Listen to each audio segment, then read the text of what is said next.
Investors don't care if your pitch deck has the right slides in the right order. They care about one thing. Does the founder actually understand their business? Every slide in your deck has a job to do, and today I'm going to tell you exactly what that job is. The best pitch decks don't start with slides. They start with clear thinking, real research, real customer conversations, real financial logic. So if any of these slides feels hard to write, that's usually a signal, not a formatting problem, but a thinking problem. Do the work first. The slides get easy after that. Now, let's go through each slide and what it actually needs to prove. So slide 1, your cover, your introduction, professional, clean, name, and logo. That's it. Slide 2, this is the high-level concept. This one proves you can explain your business simply. If you can't describe it clearly in a sentence or two, the rest of the deck is going to be hard to trust. Think about the difference between these two descriptions of the same business. The first one, we leverage AI-powered data infrastructure to optimize last-mile logistics for enterprise retail partners.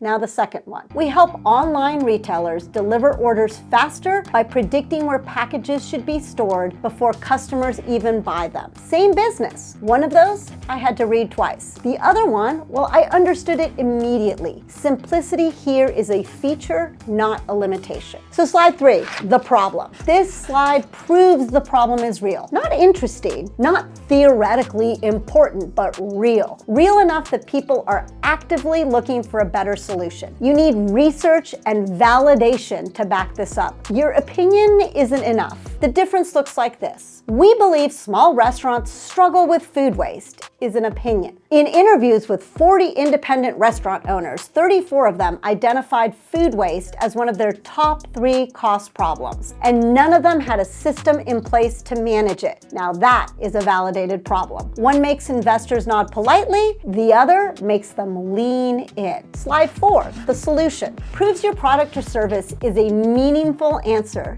to that problem, not just something that exists near the problem. Investors want to know you've spoken with real potential customers. Investors want to understand what you are doing is a unique solution. What is that special sauce? Market research matters here. Now slide 5, how it works. This is where you prove the solution actually makes sense in practice. Not just what you promise, how the business actually operates. Walk investors through the experience. Who does what, when, and why it works. This is where a simple flow or a quick before and after can do a lot of the heavy lifting. Now slide 6, your target market. Proves you know exactly who this is for and that the market is big enough to build a real company around. Here's a mistake I see constantly. The global wellness industry is worth $4.5 trillion and we're targeting just 1% of it. That math sounds impressive until you realize it says nothing about whether your actual customer exists, where they are, or why they'd buy from you. What investors want instead is there are 180,000 independent yoga studios in the US. The average studio spends $800 a year on scheduling software. That's $144 million addressable market. And right now, most of them are using tools built for gyms, not studios. Now that's real market analysis. Show your research. Slide 7,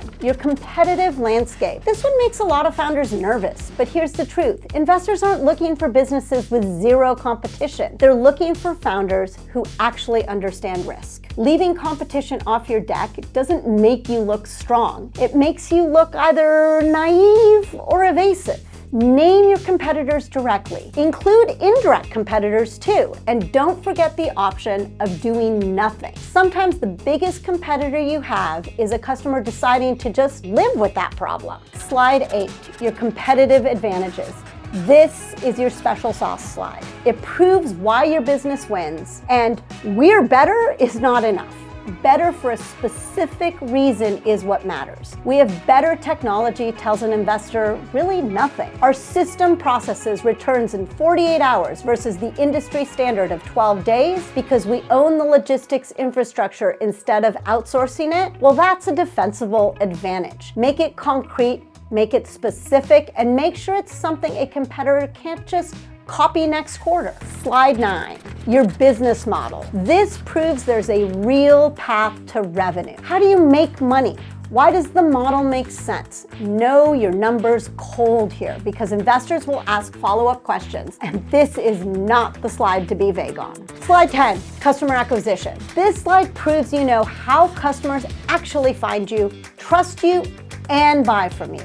This is the most hand-wavy section in most decks. We'll use social media and word of mouth is not an actual strategy. What investors want to see is that you understand your customer acquisition cost, what it actually costs you in time or money or both to bring one customer through the door. And if you don't have real data yet, you can work backwards to a reasonable estimate. Look at the channels you plan to use. Find industry benchmarks for what similar businesses spend to acquire a customer through these same channels. And sanity check that number against your expected revenue per customer. If comparable SaaS businesses spend roughly $150 to acquire a customer through paid search, and your product is priced similarly, that's a defensible starting point, as long as you're transparent that it's a projection based on comparables, not measured results.